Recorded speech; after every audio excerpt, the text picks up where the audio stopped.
qu'il a amené avec lui en Provence où il revient, avec une équitation revisitée par Joël Laugier et Philippe Carl.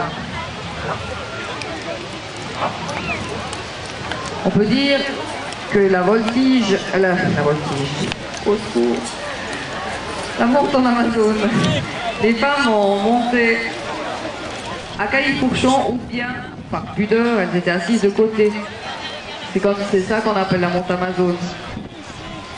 Musique.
Qu'a été inventée la selle que vous voyez là avec la troisième fourche qui sert à maintenir la jambe gauche de la cavalière pour lui assurer plus de stabilité et de sécurité. À cette époque, puis au début du XXe siècle, l'équitation perd son caractère utilitaire et devient sportive. La monte en Amazone est donc un des premiers sports pour dames qui se confrontent aux cavaliers de saut de dressage en cette Amazone. Les sauts par couple, par exemple, sont à la mode.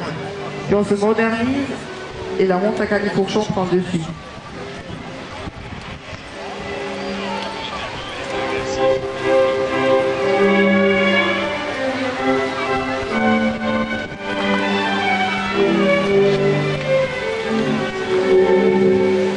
Vous voyez aussi que les dames ont un très joli costume. Ce costume, il a aussi évolué. D'abord, c'est celui de tous les jours, puis celui des élégants qui montent pour se montrer. Lorsqu'à la Révolution, l'aristocratie émigre en Angleterre, c'est ce pays qui donne le ton et impose des stricts costumes noirs, encore de règle actuellement. Le comité de l'association des Amazones suisses s'emploie à développer cette montre, tant pour le loisir que pour la compétition.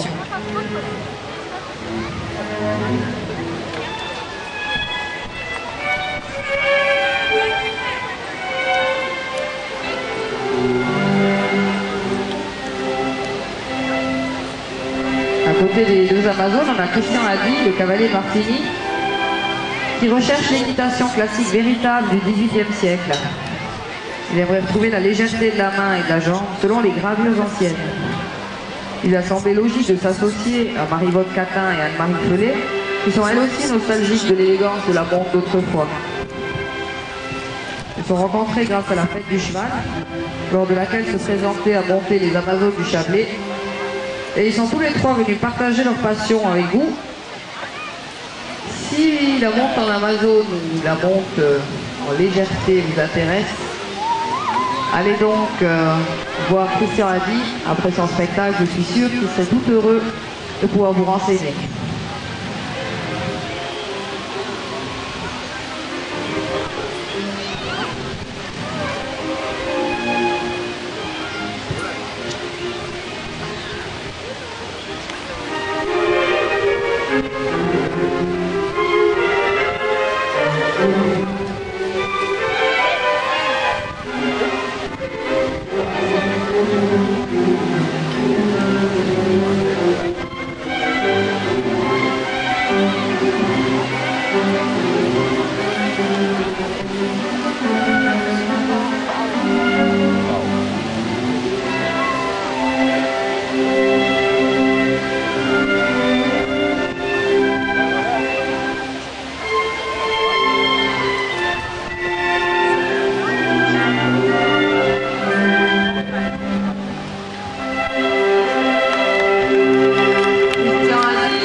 temps où l'on comptait fleurettes. Ah, pardon.